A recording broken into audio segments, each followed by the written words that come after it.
इस कार्यक्रम के पुण्यार्चक हैं सेठी छाबड़ा परिवार निवासी गुवाहाटी कोलकाता।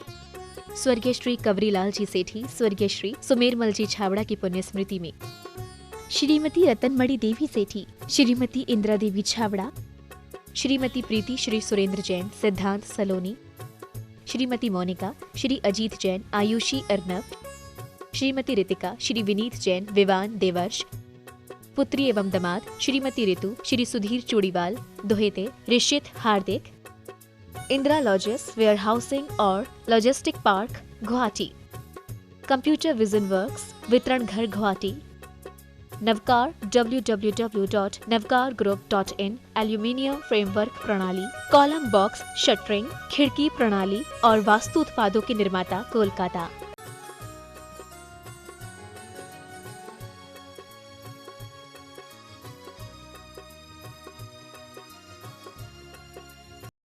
आज के प्रातःकालीन मंगलमय कार्यक्रम से जुड़े देश एवं विदेश के सभी जिज्ञासु श्रोताओं का, सभी दर्शकों का, यहाँ उपस्थित सभी दर्शकों और श्रद्धालुओं का बिलहरी की जैन पंचायत की ओर से हार्दिक हार्दिक अभिनंदन, मंगलमय सुप्रभातम।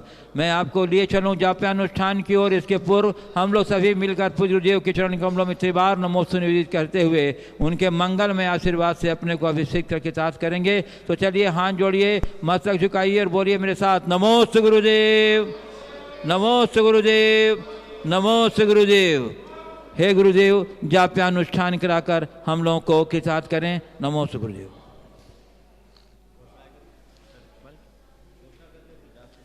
बंधुओं,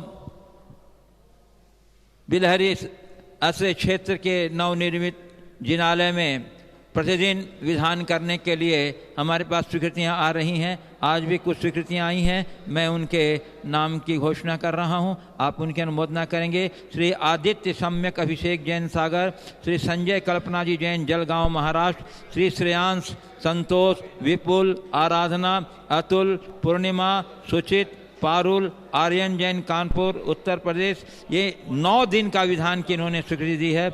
श्री त्रिलोकचंद धर्म, शीला देवी, पारस, पंकज, कृष्णा जी पाटनी कोलकाता पश्चिम बंगाल, श्री सुमेर चंद जी, विजय कुमार जी, नवल कुमार जी काला गया बिहार, श्री वीर कुमार, विभोर, शशि, प्रियंका, वृषाली जी जैन कटनी, श्री विमल कुमार, किरण, श्री ऋषभ कुमार, सुमन, श्री विक्रम कुमार, सारिका, श्री विकास कुमार, आशिका, मुस्कान, महक, आदित्य जैन, ये गुणायतन के संरक्षक मिर्जापुर, इन्होंने 5 दिन के विधान की स्वीकृति दी है। श्रीमती सूरज जी, डॉक्टर यशपाल जी जैन मकरोनिया सागर, श्री प्रदीप कुमार, प्रभात कुमारी जैन शहडोल, इन सभी महानुभावों ने एक एक दिन की नहीं बस नहीं है। बंधुओं, मैं आपको पुनः स्मरण दिला दूं कि जिन लोगों ने अपना पूर्ण विवरण अभी तक नहीं भेजा है, उनसे मेरा अनुरोध है कि आप पूर्ण विवरण व्हाट्सएप नंबर के माध्यम से, व्हाट्सएप नंबर टीवी की पट्टी पर चल रही है, उसके माध्यम से आप हाँ, अभी भी 100 से ज़्यादा लोग अभी ऐसे हैं जिनका पूर्ण विवरण हमारे पास, हाँ, सिर्फ नाम है और कुछ भी पता नहीं है कहाँ के हैं और क्या है। इसलिए जिन लोगों ने भी अपनी स्वीकृति नहीं भेजी है, उनसे अनुरोध है कि अपना स्वीकृति भेजें, अपने नाम, अपना पता, पिन कोड, अपना मोबाइल नंबर और अपने विधान की जो प्रस्तावित तिथि है आपकी, वह हमें सूचित करें ताकि हम आपकी व्यवस्था यहाँ सुनिश्चित करके आपको पूर्व में सूचित कर सकें। ये आवश्यक है। और जिन लोगों ने राशि जमा करा दी है, उनकी भी स्वीकृति, उनका वे पूर्ण विवरण हमें चाहिए ताकि हम आपको रसीद निर्गत कर सकें। इसलिए जिन लोगों ने अपनी राशि निर्गत की है, वो अपना बैंक डिटेल के साथ पूर्ण डिटेल भेजें ताकि हम आपको रसीद निर्गत कर सकें। श्री नाम क्या है, नेमावर आश्रम से श्री ब्रह्मचारी जी, हाँ, श्री ओम प्रकाश जी आए हुए हैं यहाँ, मैं उन्हें आमंत्रित कर रहा हूँ। गुरुवर के चरणों में श्रीफल भेंट करके आशीर्वाद ग्रहण करें। श्रीफल दीजिए मैं ब्रह्मचारी जी को।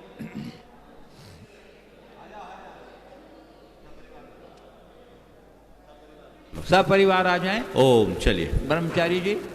ओम, हाँ चले, आ जाइए शीघ्रता से। ओम, चले सभी लोग। जाप अनुष्ठान के लिए तैयार हो जाए। संक्षिप्त में जाप करेंगे। ओम सम्यक दर्शनाय नमः। ओम सम्यक दर्शनाय नमः। ओम सम्यक ज्ञानाय नमः। ओम सम्यक ज्ञानाय नमः। ओम सम्यक चारित्राय नमः। ओम सम्यक चारित्राय नमः। ओम ह्रीं जगत शांतिकराय श्री शांतिनाथाय नमः। सर्वपद शांतिं कुरु कुरु स्वाहा।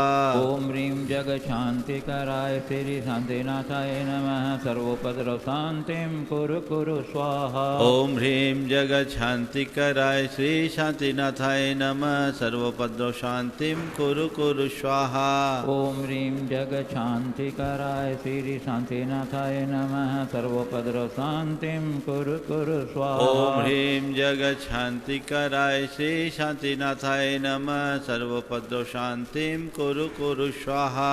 ओम ह्रीं जगत शांतिकराय श्री शांतिनाथाय नमः। सर्वोपद्रव शांतिं कुरु कुरु स्वाहा। ओम ह्रीं जगत शांतिकराय श्री शांतिनाथाय नमः। सर्वोपद्रव शांतिं कुरु कुरु स्वाहा। ओम ह्रीं जगत शांतिकराय श्री शांतिनाथाय नमः। सर्वोपद्रव शांतिं कुरु कुरु स्वाहा। ओम ह्रीं जगत शांतिकराय श्री शांतिनाथाय नमः। सर्वोपद्रव शांतिं कुरु कुरु स्वाहा। ओम ह्रीं जगत शांतिकराय श्री शांतिनाथाय नमः। सर्वोपद्रव शांतिं कुरु कुरु स्वाहा। ओम ह्रीं जगत शांतिकराय श्री शांतिनाथाय नमः। सर्वोपद्रव शांतिं कुरु कुरु स्वाहा। ओम ह्रीं जगत शांतिकराय श्री शांतिनाथाय नमः। सर्वोपद्रव शांतिं कुरु कुरु स्वाहा। ओम ह्रीं जगत शांतिकराय श्री शांतिनाथाय नमः। सर्वोपद्रव शांतिं कुरु कुरु स्वाहा। ओम ह्रीं जगत शांतिकराय श्री शांतिनाथाय नमः। सर्वोपद्रव शांतिं कुरु कुरु स्वाहा। ओम ह्रीं जगत शांतिकराय श्री शांतिनाथाय नमः। सर्वोपद्रव शांतिं कुरु कुरु स्वाहा। ओम ह्रीं जगत शांतिकराय श्री शांतिनाथाय नमः। सर्वोपद्रव शांतिं कुरु कुरु स्वाहा। ओम ह्रीं जगत शांतिकराय श्री शांतिनाथाय नमः। सर्वोपद्रव शांतिं कुरु कुरु स्वाहा।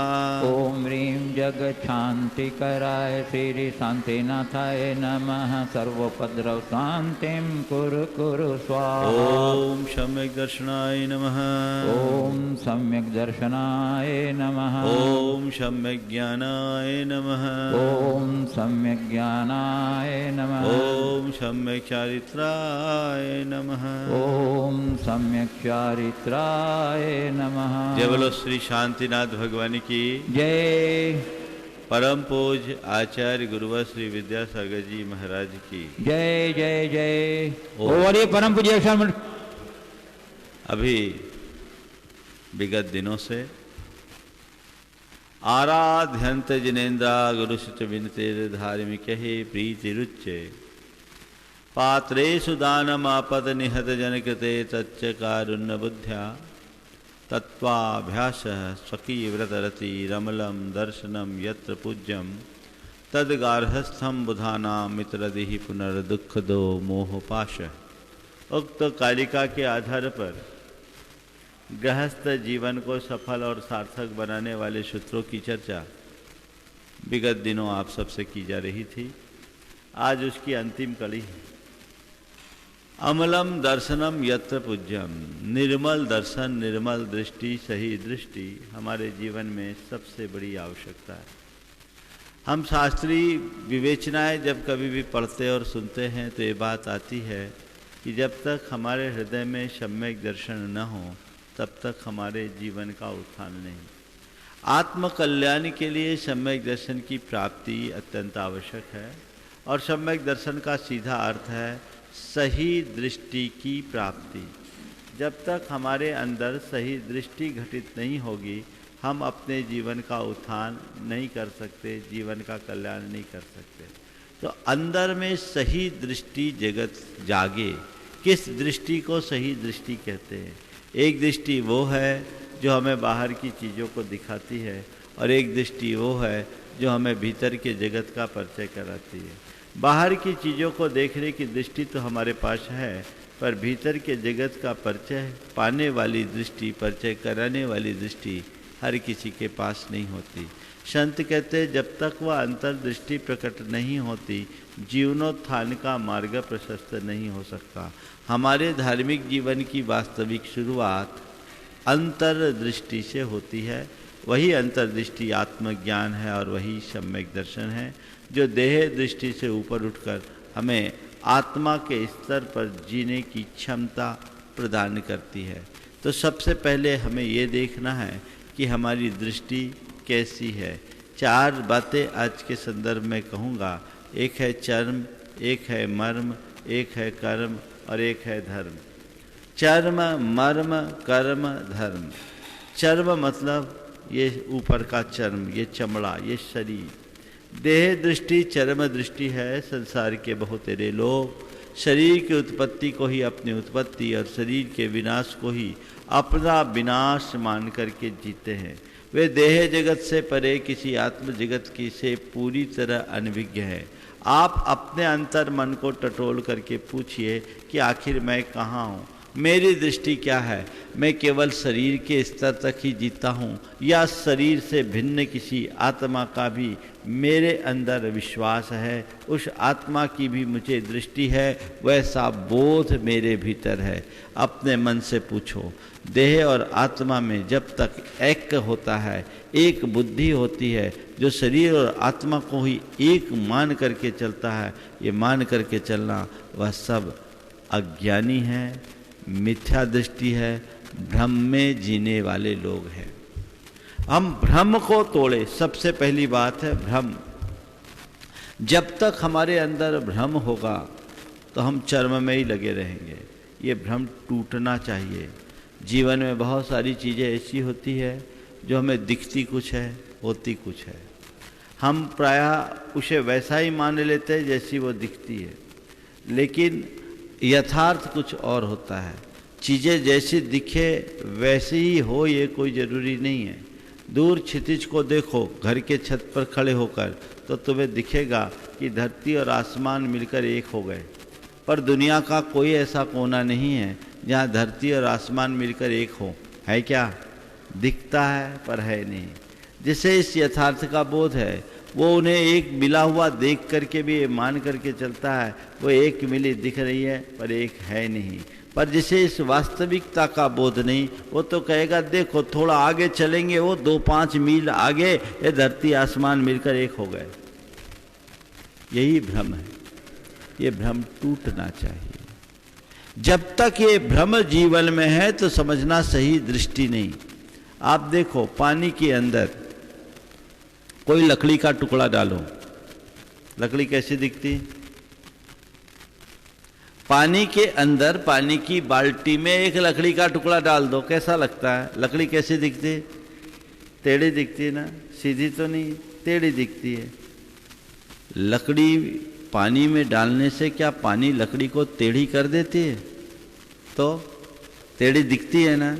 क्यों दिख रही है? टेढ़ी दिखती है पर टेढ़ी होती नहीं।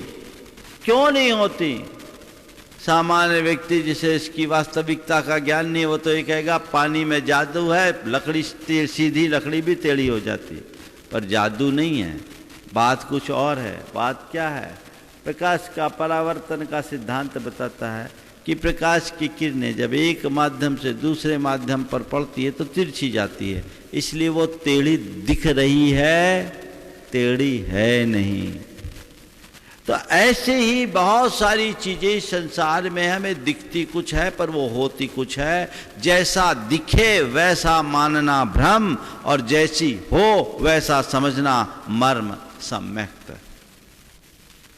अपनी दृष्टि को बदलिए। 4 प्रकार का भ्रम है, वो चारों प्रकार का भ्रम निवारित होना चाहिए, तब अपने आध्यात्म उन्नति के क्षेत्र में हम आगे बढ़ सकेंगे। सबसे पहला भ्रम शरीर में आत्मा होने का। शरीर को आत्मा,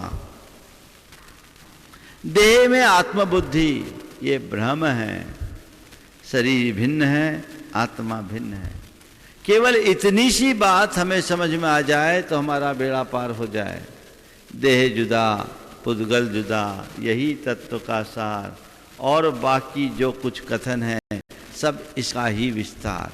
शरीर और आत्मा में भिन्नता, ये बात हमारे अंतर मन में बैठ जानी चाहिए। जिसके अंदर सही दृष्टि होती है वो यही कहता है, मैं देह में हूँ जरूर पर मैं देह नहीं हूँ, मैं देह से भिन्न आत्मा हूँ, मैं देह नहीं चेतन हूँ। उस चैतन्य आत्मा को पहचानो। शरीर में आत्मा भाव हमारा अनादि से चलता आया है, लेकिन जिसने जीवन के सत्य को पहचाना जाना, उसका ये भ्रम हमेशा हमेशा को टूट गया। तो ये बुद्धि हमारी एक जड़ बुद्धि है, इस जड़ बुद्धि का निवारण होना चाहिए। इसके लिए कहते हैं भेद विज्ञान हो। जब तक शरीर और आत्मा के भेद का ज्ञान नहीं होगा, हमारा कल्याण नहीं होगा। आज तक जिन्होंने भी मुक्ति को पाया है वह भेद विज्ञान के बल पर ही पाया है। भेद विज्ञानतः सिद्धा, सिद्धा ये किल केचन, तस्य अभावतः बद्धा, बद्धा ये किल केचन। आज तक जितने भी शुद्ध हुए भेद विज्ञान के बल पर ही हुए हैं, और जितने भी बंधे हैं वे उस भेद विज्ञान के अभाव में ही बंधे हैं। तो अपने हृदय में भेद विज्ञान को जगाना चाहिए, ये भ्रम टूटना चाहिए। तू चेतन यह देह अचेतन यह जड़, तू ज्ञानी मिले अनादि यतंत बिछड़े ज्यों पै और पानी। तुम चेतन हो, ये देह अचेतन है, ये जड़ है, तुम ज्ञानी है। जिस दिन तुम सत्य को जानोगे भ्रम खत्म हो जाएगा, और जब तक सत्य से अनभिज्ञ रहोगे भ्रम में ही पड़े रहोगे। एक किसान था, खेत में काम करने गया, अचानक उसे एक कांच का टुकड़ा मिल गया, आईना का टुकड़ा था, दर्पण का टुकड़ा। उसने उठा के देखा तो उसमें उसका प्रतिबिंब दिखा। उससे पहले उसने दर्पण कभी देखा नहीं था। जैसे ही अपने प्रतिबिंब को देखा उसने कहा, अरे वाह, स्वर्ग से मेरे पिताजी आए, कृपा बरसी। स्वर्ग से मेरे पिताजी आए। वो घर आया और एक अलमारी में उसे बंद करके रख दिया। रोज घर से निकलता, उसमें अपना प्रतिबिंब देखता, मुस्कुराता, हंसता, प्रसन्न होता, और बहुत बहुत प्रणाम करते हुए वापस अपने काम में जाता। उसकी धर्मपत्नी ने ये देखा तो उसको बड़ा कुतूहल हुआ कि ये क्या करता है। पूछा तो उसने टाल दिया, बोले कुछ नहीं कुछ नहीं। तो और संदेह बढ़ा, बोले मुझे दिखाओ, तो उसने दिखाया नहीं। तो एक दिन जब पति खेत में गया तो उसकी पत्नी ने ताला तोड़कर उसमें देखा तो उसका प्रतिबिंब दिखाई पड़ा। जब उसने अपना प्रतिबिंब देखा, बोला अच्छा ये मामला इस चुड़ैल के पीछे लगा। अब समझ में आया, अब समझ में आया, इस चुड़ैल के पीछे लगा, ये माजरा अभी देखती हूं। वो दरवाजे पे आके बैठ गई। खेत से बेचारा हारा थका आया, अंदर आने को हुआ, दोनों हाथ ऐसे कर लिया, भीतर बाद में प्रवेश मिलेगा, पहले उस चुड़ैलन को बाहर निकालो। कौन सी चुड़ैल को बाहर निकालना है? बोले कह दिया ना, वो नहीं रह सकती इस घर में, या तो वो रहेगी या मैं रहूंगी। उसको पहले बाहर निकालो। उसने अपना सिर पकड़ा, आखिर बोलो तो क्या? बोलो चलो देखो बता रहा हूं जिसे तुमने अलमारी में रख रखा है। पति ने कहा वो तो मेरे पिताजी हैं। बोले पिताजी कहाँ है? मैंने देखा, वो तो चुड़ैल है, दिखाओ। अब अलमारी खोला, दर्पण में दोनों ने देखा तो दोनों का प्रतिबिंब एक सा था। दोनों का प्रतिबिंब एक सा था, एक साथ पड़ा। जब दोनों का प्रतिबिंब एक साथ पड़ा तो उसने कहा मुझे क्या पता, तुम्हारा बाप भी ऐसा बिगड़ा हुआ था। अब ऐसे को हम क्या कहेंगे? जिसके जीवन में भ्रम होता है उसके जीवन में ऐसा ही कुछ होता है। तो भ्रम का निवारण हो और मर्म का ज्ञान।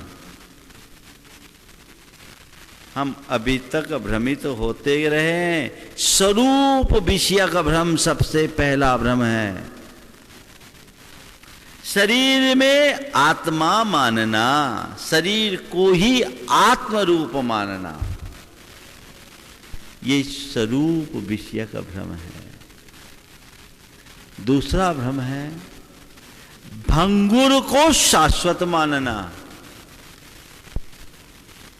हमारे जीवन में जितने भी संयोग हैं सब नश्वर हैं, कोई टिकने वाले हैं। चाहे हमारा शरीर हो या तुम्हारी संपत्ति हो, तुम्हारा परिवार हो, जीवन में जो कुछ भी हो, तुम्हारी कुछ भी टिकाऊ नहीं है क्या? किसी का भरोसा नहीं। लेकिन अज्ञानी प्राणी उसमें ही शाश्वत होने का भ्रम पाल लेता है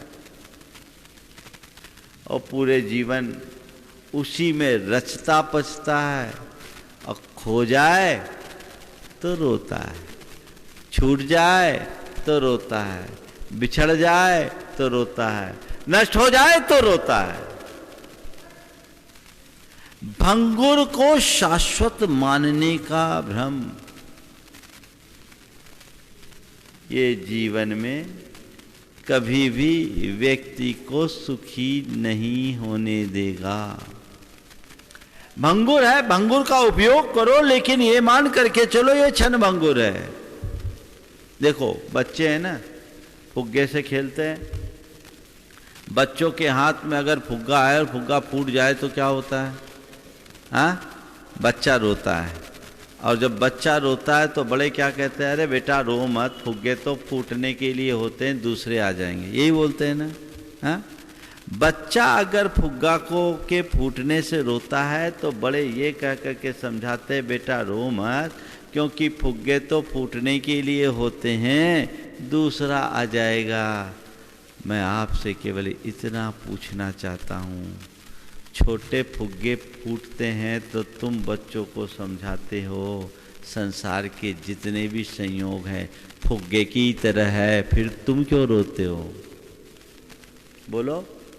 संसार का हर संयोग एक फुग्गे की तरह है, कभी भी फूट सकता है, कभी भी नष्ट हो सकता है और होगा, ये सत्य है। तो क्षण भंगुर को शाश्वत मानना हमारा भ्रम है। जो मर्म को जानता उससे कुछ फर्क नहीं पड़ता। थोड़ा पीछे लौटो अपने बचपने को। रेत के घनौंदे बनाए होंगे, बनाए कि नहीं बनाए? बनाए। और रेत के घनौंदे बनाने के बाद क्या करते थे? आखिर में खेल खत्म होने के बाद लात मारो और चल दो। हाँ, इतना ही तो समझना है। रेत के घनौंदे हाथों से बनाया और खुद लात मार करके चले आए, कोई फर्क नहीं पड़ता। वो रेत का घरौंदा है, ये भी रेत का घरौंदा है, एक दिन इसमें भी लात पड़नी है। ये यथार्थ है, ये समझ अपने अंतर मन में होनी ही चाहिए। जिस दिन ये मर्मबोध हो जाएगा, तुम्हारे जीवन की दिशा दशा सब पलट जाएगी। फिर ज्यादा कुछ कहने और करने जैसी बात शेष नहीं रहेगी। क्रम अच्छा हो जाएगा। कहीं किसी प्रकार की कठिनाई या दुविधा की बात सामने उपस्थित नहीं होगी। तो हम अशाश्वत को शाश्वत मानते हैं, ये भी हमारा भ्रम है। तीसरी बात, पर में आत्मबुद्धि, पर को अपना मानना, अनात्मा को आत्मा मानना। जो हमारा नहीं है उसको हमने मान लिया अपना, ये भी भ्रम। मेरा शरीर, मेरा पैसा, मेरा मकान, मेरा गाड़ी, मेरा बंगला, मेरी दुकान, मेरा परिवार, मेरा संसार, क्या तेरा? बोलो। कुछ नहीं है, फिर भी जिंदगी भर मेरा मेरा मेरा मेरा मेरा चलता है। अंदर समझ में आना चाहिए कि बस मेरा केवल मैं हूं, बाकी सब मेरे मन का भ्रम है। मैं आपसे एक सवाल करता हूं, किसी व्यक्ति को मान लो किसी ने कुछ रुपया धरोहर दिया, लाख रुपया दे दिया, बोला भैया ये रखो, मुझे अभी अभिषेक पूजन करना है, मैं कपड़ा बदलता हूँ। वो लाख रुपया लेके अपने आप को लखपति मानकर नाचने लगे तो उसको क्या बोलेंगे? लाख रुपया उसके जेब में, इसमें संशय नहीं है, और वो अपने आप को लखपति मान करके नाच रहा, उसको क्या बोलेंगे? क्या बोलेंगे? समझदार तो पागल ना? क्या बोलेंगे? क्यों बोलेंगे पागल? दूसरे की संपदा को अपना मानकर नाच रहा है, इसलिए उसको क्या बोलेंगे? पागल। पराई संपदा को अपना मानकर नाचने वाला क्या है? जोर से। पराई संपदा को अपना मानकर नाचने वाला क्या है? पराई संपदा को अपना मानकर नाचने वाला क्या है? क्या है? थोड़ा जोर से तो बोलो, कहां है वो? हाँ? और तय किए हुए हैं कि पूरी जिंदगी ऐसी पागलपन में जिएंगे। कसम खाए हो क्या? बोलो। बस यही समझने की बात है। इतनी सी दृष्टि अंदर जग जाए, जीवन पलट जाएगा, जीवन पलट जाएगा। ये पर है, मेरे पास है पर मेरी नहीं है।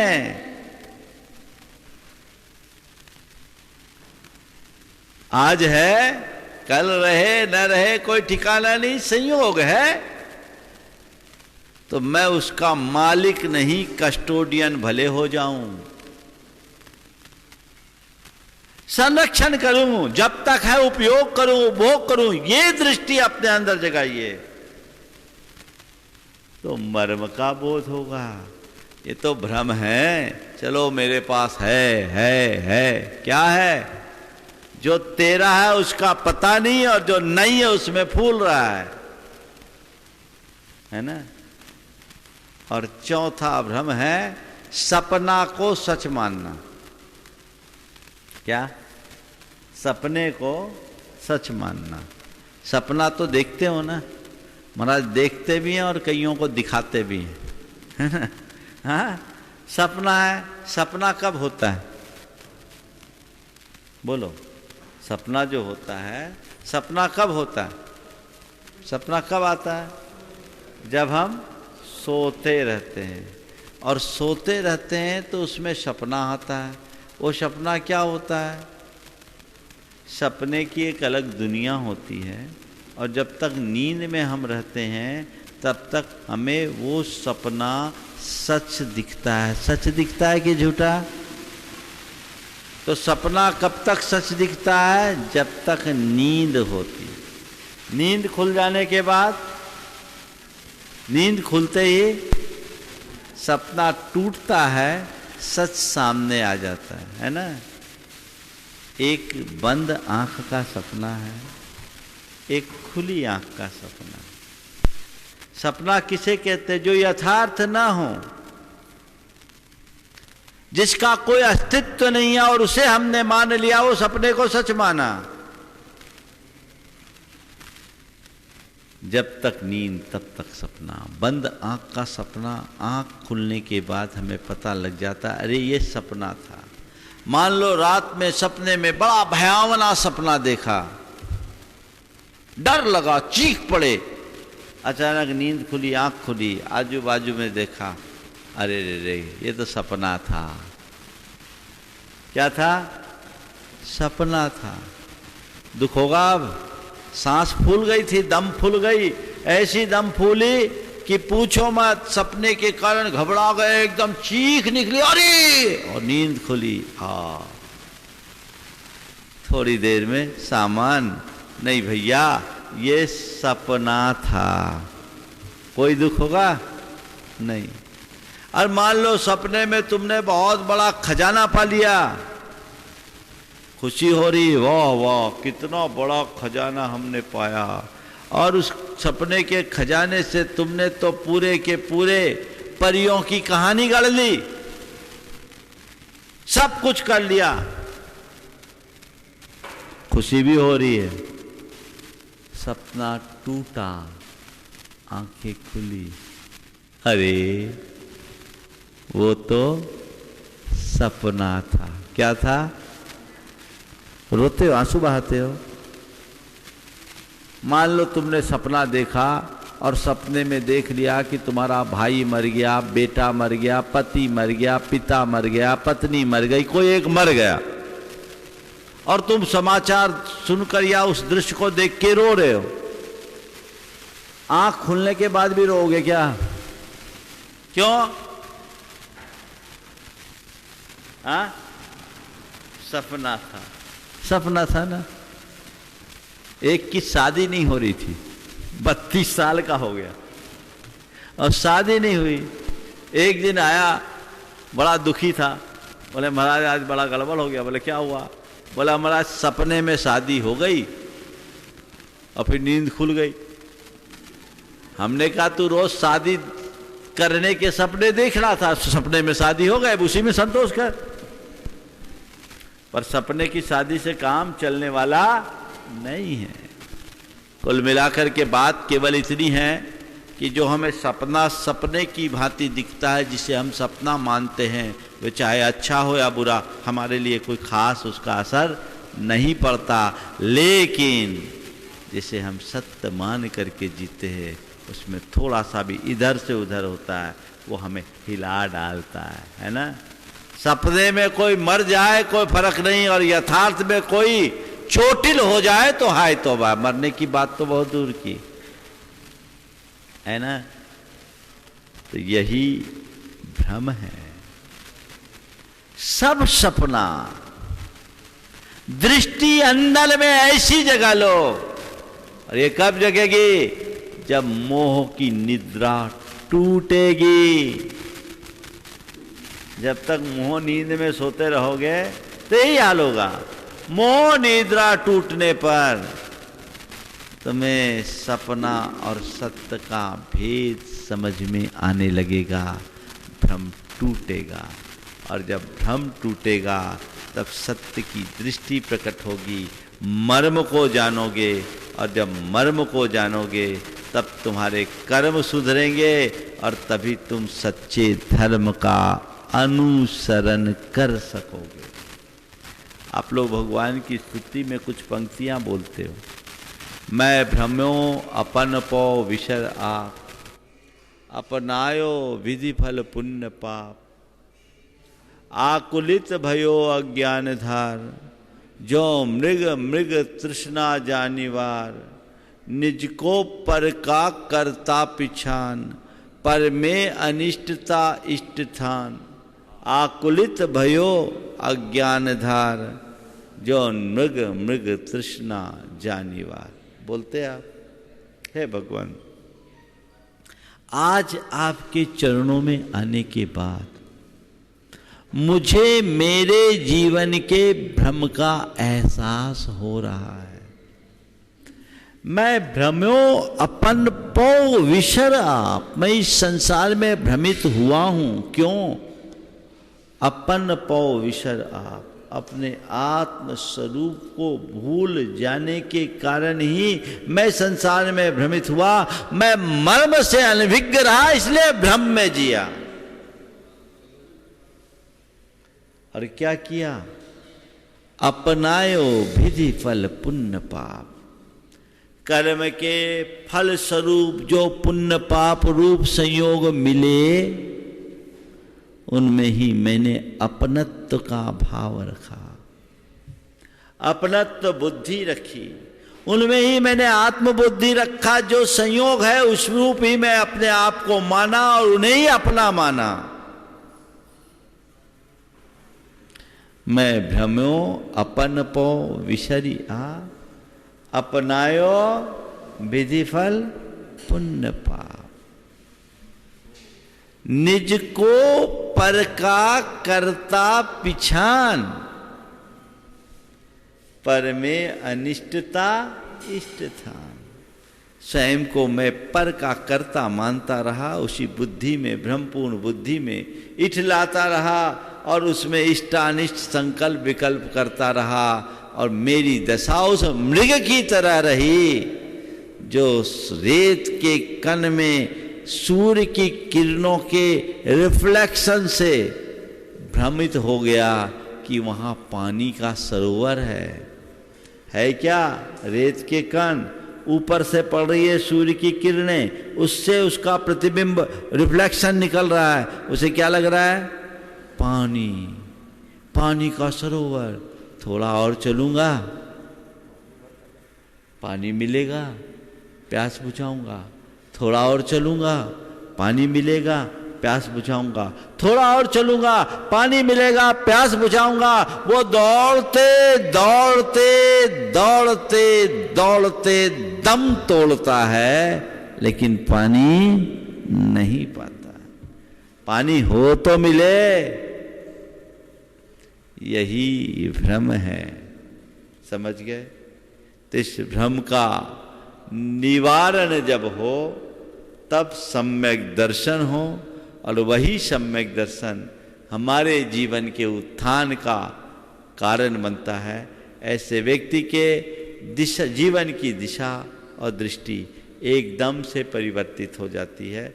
वह इन सब बातों को किंचित भी महत्व नहीं देता और अपने जीवन को सही मार्ग पर चलाने के लिए सतत उद्यमशील रहता है।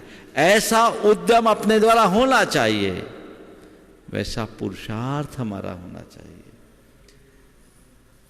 कबीर दास ने एक बहुत अच्छा भजन लिखा, अपन पो आपहु विसरो, जैसे स्वान कांच मंदिर में भरमते भूखी मरो, वैसे ही गज फटिक शिला मणि दसन नियानियरो, अपन पो आप विसरो।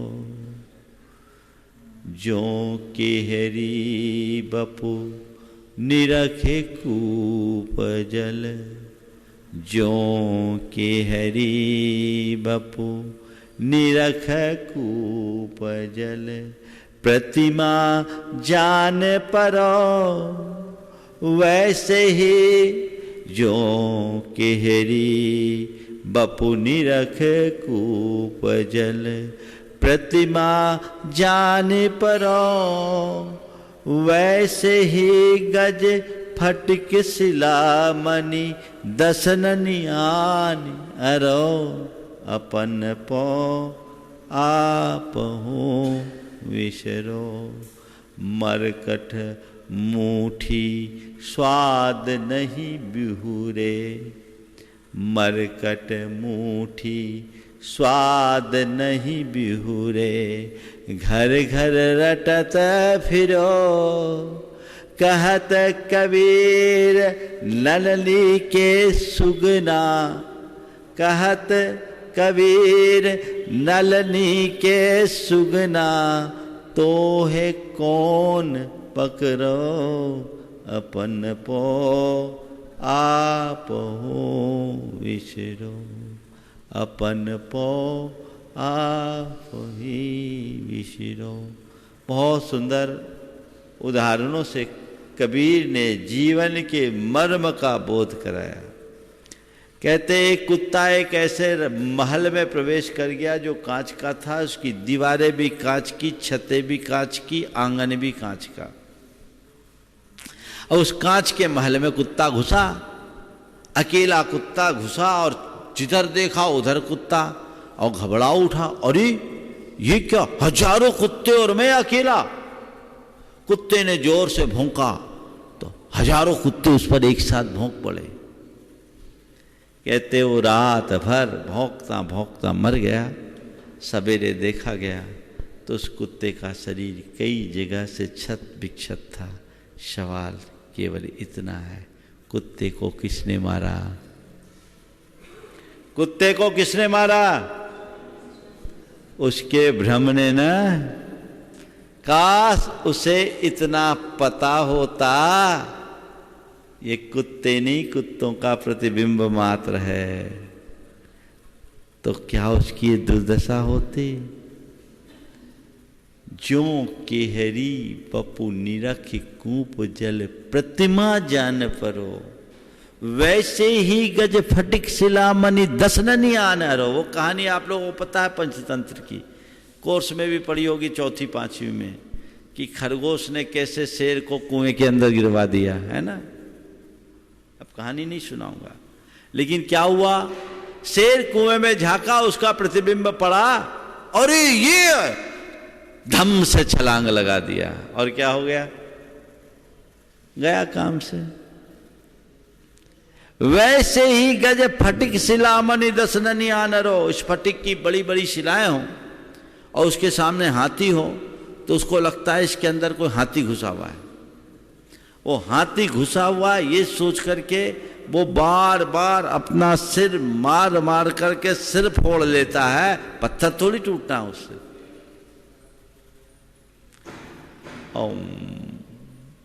मरकट मूठी स्वाद नहीं बिहुरे, घर घर रटत फिरो। बंदर होते हैं ना, बंदरों को चने बहुत पसंद होते हैं, तो बंदर पकड़ने के लिए लोग क्या करते हैं, सकरे मुंह का मटका रखते हैं, हाँ, सुराही जैसी और पतली, उसमें चना डाल देते हैं। अब बंदर हाथ डाले, मुट्ठी भर ले, तो हाथ डालते समय तो हाथ खाली, अब मुट्ठी भरने के बाद निकाले तो हाथ फंसे, और वो सोचता है इसके अंदर कोई भूत है, उसने मुझे पकड़ लिया। अब वहीं चीखता बैठा रहता है, तो बंदर पकड़ में आ जाता है। मरकट मूठी स्वाद नहीं बिउरे, घर घर रटत फिरो, है ना। अब मुट्ठी ढीली कर दे तो अभी हाथ बाहर। और कहत कबीर ललनी के सुगना, तो है कौन पकड़ो। ललनी समझते हैं? ललनी तोतों को पकड़ने के लिए एक विशेष प्रकार का यंत्र जैसा होता है। रस्सी के फंदे में ऐसी लकड़ी लगाई जाती है, करीब 1 फीट की लकड़ी होती है। ये ऐसे फंदे बनाया, ऐसे फंदे करके लकड़ी घुसा दी। अब ये लकड़ी फंसा दी, अब इस पे आके तोते बैठते हैं, तो तोते के भार से ये झूल जाता है, और झूल जाने से क्या होते है, तोते उसको और जोर से पकड़ लेते कि इसको छोड़े तो मैं गया। अब तोता जोर से पकड़ करके वहीं रह जाते हैं, तो फिर उसको शिकारी आकर पकड़ लेते हैं। तो कह रहे ए तोते, तुम्हें किसने पकड़ा? अभी छोड़ दो, उड़ जाओ। कहत कबीर ललनी के सुगना, तो है कौन पकड़ो। सबको पता है ललनी में पकड़ लिया, फंसेंगे, छोड़ो, उड़ो। उड़ने का नाम नहीं तो जीवन का काम आखिर कैसे होगा। तो भ्रम से यथार्थ की ओर बढ़ने की दृष्टि हमारे अंदर विकसित हो और हम अपने जीवन का पथ प्रशस्त करें। ये 15 दिन का बिलहरी का प्रवास पंच कल्याणक के साथ 1 हफ्ता बोनस में आपको मिल गया। खूब भव्यता के साथ यहाँ के कार्य हुए और आगे के लिए भी बहुत अच्छी रूपरेखा यहाँ बन गई है। निश्चित बिलहरी एक भव्य भव्य अतिशय क्षेत्र के रूप में स्थापित हो चुका था तो पहले से ही, और अब लोग यहाँ आकर निश्चित अपने जीवन के लिए महान पुण्य का लाभ लेते रहेंगे। मैं बिलहरी के लोगों से कहूँगा, अब आज के बाद का कोई भरोसा नहीं है। हालांकि मैं ऐसा नहीं कह रहा हूँ, अभी पक्का कुछ नहीं है, पर भरोसा भी कुछ नहीं है। बस सभी लोग इसी तरीके से भगवान की सेवा में अनुरक्त रहे। क्षेत्र का विस्तार भी हो रहा है और आप लोगों को तन मन धन से लगना है, जितने लोग भी बिलहरी से जुड़े हैं, और जो लोग इस बिलहरी के पूजा अर्चा के साथ विधान के साथ जुड़े या किसी भी रूप से जुड़े हैं, उन सब से मैं कहता हूँ जीवन पर्यंत जुड़े रहो। कोशिश करो आने की भी। आस पास के लोग तो महीने में एक बार, कटनी के लोग हफ्ता में एक बार तो ज़रूर आने की कोशिश करें, और आए दूर दराज के लोग भी जब कभी इधर आए तो बिलहरी के दर्शन जरूर करें, ताकि इस प्राचीन क्षेत्र का दर्शन पूजन वंदन करके आप सातिशय पुण्य का लाभ ले सकें। मंगल भावना की 4 पंक्तियों के साथ में विराम लूँगा। मंगल मंगल होए जगत में सब मंगलमय हो। मंगल मंगल होए जगत में सब मंगलमय हो। इस धरती के हर प्राणी का मन मंगलमय हो। इस धरती के हर प्राणी का मन मंगलमय हो। कहीं क्लेश का लेश रहे ना दुख कहीं भी हो। कहीं क्लेश का लेश रहे ना दुख कहीं भी हो। मन में चिंता भय न सतावे रोग शोक नहीं हो। मन में चिंता भय न सतावे रोग शोक नहीं हो। नहीं बैर अभिमान हो मन में क्षोभ कभी नहीं हो। नहीं बैर अभिमान हो मन में क्षोभ कभी नहीं हो। मैत्री प्रेम का भाव रहे नित मन मंगलमय हो। मैत्री प्रेम का भाव रहे नित मन मंगलमय हो। मंगल मंगल होए जगत में सब मंगलमय हो। मंगल मंगल होए जगत में सब मंगलमय इस हो। धरती के हर प्राणी का मन मंगलमय हो। इस धरती के हर प्राणी का मन मंगलमय हो। गुरु हो मंगल प्रभु हो मंगल धर्म सुमंगल हो। गुरु हो मंगल प्रभु हो मंगल धर्म सुमंगल हो। मात पिता का जीवन मंगल परिजन मंगल हो। मात पिता का जीवन मंगल परिजन मंगल हो। जन का मंगल गण का मंगल मन का मंगल हो। जन का मंगल गण का मंगल मन का मंगल हो। राजा प्रजा सभी का मंगल धरा धर्ममय हो। राजा प्रजा सभी का मंगल धरा धर्ममय हो। मंगलमय हो प्रात हमारा रात सुमंगल हो। मंगलमय हो प्रात हमारा रात सुमंगल हो। जीवन के हर पल हर क्षण की बात सुमंगल हो। जीवन के हर पल हर क्षण की बात सुमंगल हो। घर घर में मंगल छा जावे जन जन मंगल हो। घर घर में मंगल छा जावे जन जन मंगल हो। इस धरती का कन कन पावन ओ मंगलमय हो। इस धरती का कण कण पावन ओ मंगलमय हो। मंगल मंगल होए जगत में सब मंगलमय हो। मंगल मंगल होए जगत में सब मंगलमय हो। इस धरती के हर प्राणी का मन मंगलमय हो। इस धरती के हर प्राणी का मन मंगलमय हो। सब जग में मंगल बढ़े। सब जग में मंगल बढ़े। टले अमंगल भाव। टले अमंगल भाव। है प्रमाण की भावना। है प्रमाण की भावना। सब में हो सद्भाव। सब में हो सद्भाव। जय बोलो परम पूज्य आचार्य गुरुवर श्री विद्यासागर जी महाराज। बोलिए परम पूज्य अक्षर प्रमाण सागर जी महाराज की। मुनिवर से रह सागर जी महाराज की। जावानी के ज्ञान ते सुझे लोका लोक सो वाणी मस्तक धरो सदा देखो। हे जिनवानी भार। इस कार्यक्रम के पुण्यार्चक थे सेठी छाबड़ा परिवार निवासी गुवाहाटी एवं कोलकाता। स्वर्गीय श्री कवरीलाल जी सेठी, स्वर्गीय श्री सुमेरमल जी छाबड़ा की पुण्य स्मृति में श्रीमती रतनमणि देवी सेठी, श्रीमती इंदिरा देवी छाबड़ा, श्रीमती प्रीति श्री सुरेंद्र जैन, सिद्धांत सलोनी, श्रीमती मोनिका, श्री अजीत जैन, आयुषी अर्नब, श्रीमती रितिका, श्री विनीत जैन, विवान देवर्ष, पुत्री एवं दमाद श्रीमती ऋतु, श्री सुधीर चूड़ीवाल, दोहेते ऋषित हार्दिक, इंदिरा लॉजिस वेयर हाउसिंग और logistic park Guwahati, computer vision works वितरण घर Guwahati, Navkar www.navkargroup.in aluminium framework प्रणाली, कॉलम बॉक्स शटरिंग, खिड़की प्रणाली और वास्तु उत्पादों के निर्माता कोलकाता।